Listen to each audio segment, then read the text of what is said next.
The Communist Subversion of India, explained in two parts.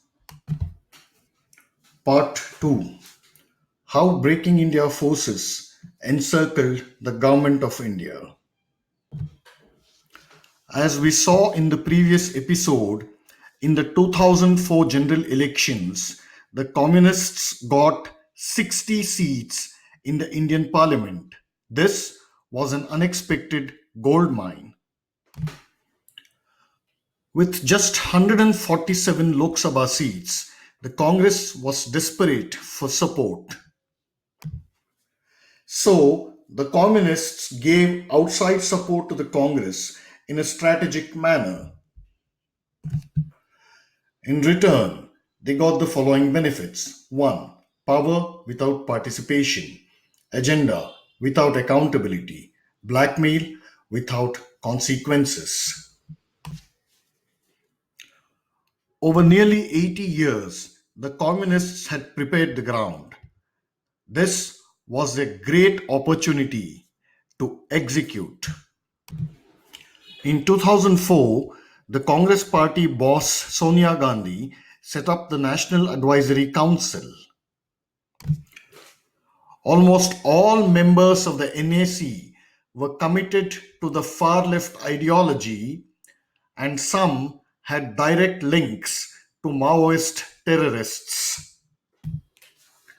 Prominent members of the NAC included Anu Aga, Aruna Roy, Jean Drez, M.S. Swaminathan, and Harsh Mandar. Let's look at some major events that occurred between 2004 and 2014. In 2006, the Hindu kingdom of Nepal was destroyed and a communist government was put in its place. In 2007, Maoist terrorists spread to 203 districts in 14 states in India. In 2008, the annual income of Maoists shot up to 12,000 crore Indian rupees.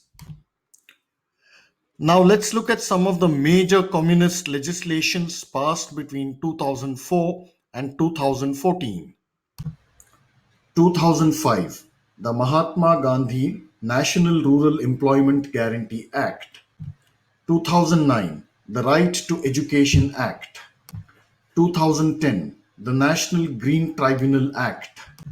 2011, the Communal Violence Bill, which was aborted. 2013, the Food Security Bill.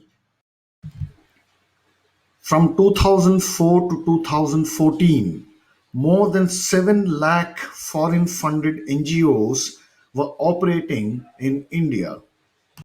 Some of the major goals of these newly formed NGOs were conversion of Hindus to Christianity, blocking India's economic development through protests against dams, infrastructure and nuclear energy projects, legal and judicial lobbying against Hindu festivals, customs, traditions, and institutions.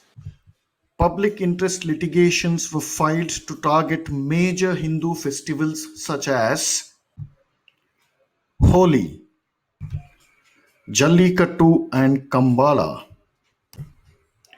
Dahi Handi, and Deepavali.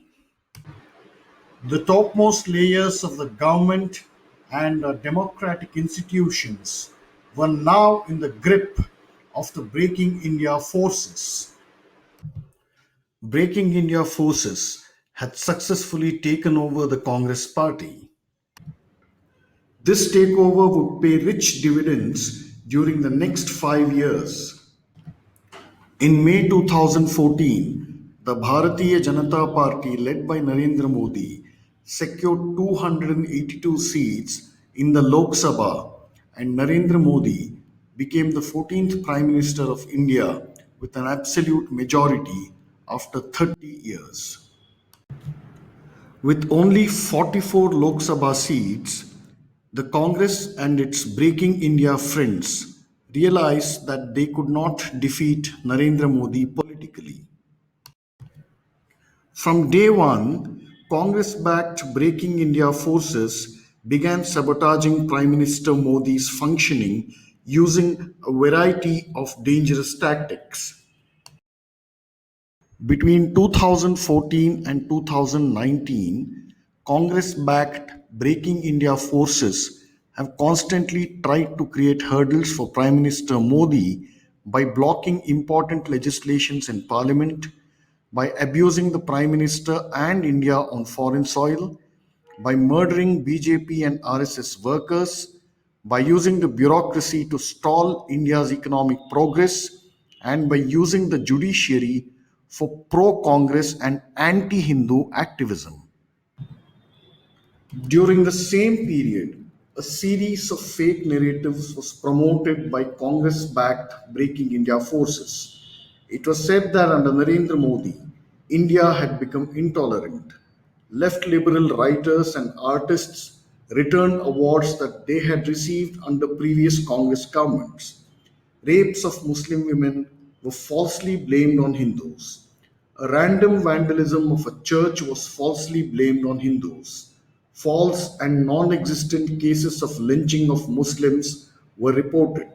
And this is just a partial list of this false narrative targeting Prime Minister Narendra Modi. A slew of extreme left online propaganda outlets emerged in rapid succession. Their only purpose and goal seems to be a constant, relentless, vicious, and sustained attacks against Narendra Modi, the BJP, the RSS, various Hindu organizations. It is a narrative designed to abuse, target, divide, and weaken Hindus. And they will not stop because their vision and goal is not merely political but civilizational.